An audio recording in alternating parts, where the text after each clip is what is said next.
Don't let tech glitches halt your climb to virtual real estate mogul status in Monopoly Go. Is your Monopoly Go experience a lonely one because you can't find your friends? Let's fix that. First, ensure the most basic element are they actually on your friend list within the game. Navigate to your friends section and thoroughly scroll through, checking for their name. Sometimes simple oversight is the culprit. If you've confirmed they're not there, the next step is to ensure both of you are running the absolute latest version of Monopoly Go. Outdated versions can cause compatibility issues preventing friend visibility. Head to your mobile device's App Store, whether that's the Google Play Store or the Apple App Store, and search for Monopoly Go. If an update button is available, tap it immediately.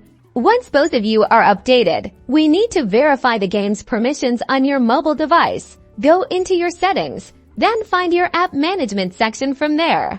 Locate Monopoly Go and tap on its entry. Look for permissions and ensure that any permissions related to contacts or network access are enabled. Sometimes, denied permissions can silently block friending features. Finally, if you're still stuck, consider that the issue might be on your friend's side or a temporary game server hiccup. Have your friend recheck their friend list visibility settings within Monopoly Go. Also, patiently wait a bit. Server-side issues usually resolve themselves within a few hours. With these steps, you should be back to dominating the virtual board with your friends in no time.